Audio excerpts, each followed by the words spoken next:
बात है 1977 की, यानी 1977 की इमरजेंसी के बाद हुए उस चुनाव की जिसने भारत की राजनीति की दिशा बदल दी।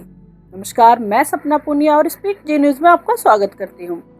देश की सबसे वीवीआईपी सीट रायबरेली, वोटों की गिनती चल रही है। काउंटिंग सेंटर में सन्नाटा नहीं, सांसें अटकी हुई हैं। हर राउंड के साथ ही एक ही खबर है, इंदिरा गांधी पीछे चल रही हैं। 3 बार रिकाउंटिंग हो चुकी है। इंदिरा के एजेंट सीनियर कांग्रेस नेता एमएल फौतेदार हर कोशिश नाकाम, लेकिन असली कहानी अब शुरू होती है।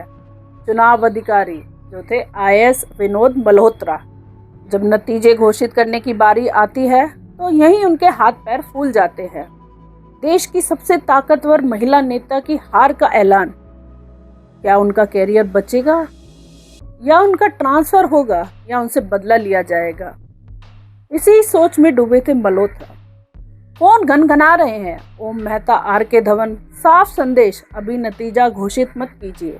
मल्होत्रा टूट चुके थे। वे घर पहुंचे, पत्नी से पूछा, अगर ईमानदारी निभाई तो सब कुछ जा सकता है। तभी उनकी पत्नी ने वो कहा जो भारतीय लोकतंत्र के इतिहास में अमर हो गया, हम बर्तन मांज लेंगे लेकिन बेईमानी नहीं करेंगे। बस यही पल था। मल्होत्रा वापस लौटे और देश की सबसे ताकतवर नेता की हार का ऐलान कर दिया। इंदिरा गांधी रायबरेली से हार चुकी थी। वरिष्ठ पत्रकार कुलदीप नैयर लिखते हैं, नतीजों की घोषणा जानबूझकर देर से की गई। रेडियो पर चुप्पी थी, पूरा सिस्टम सहमा हुआ था, लेकिन लोकतंत्र जीत चुका था। 1977 का चुनाव, जनता पार्टी को 296 सीटें और इंदिरा गांधी को ऐसा झटका कि वे राजनीति छोड़ने तक का सोचने लगी। पर कहानी यहीं खत्म नहीं होती। 1980 के चुनाव में इंदिरा गांधी ने जबरदस्त वापसी की, 353 सीटें, और वही डर सच होता है जिससे विनोद मल्होत्रा घबराए थे। तबादलों पर तबादले, एक के बाद एक।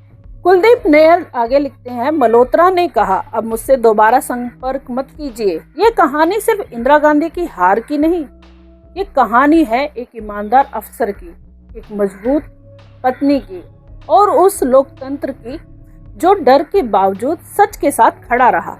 राजनीति की ऐसी ही अनकही कहानी सुनने के लिए हमारे चैनल को सब्सक्राइब कीजिए। बने रहिए स्पीक जी न्यूज के साथ।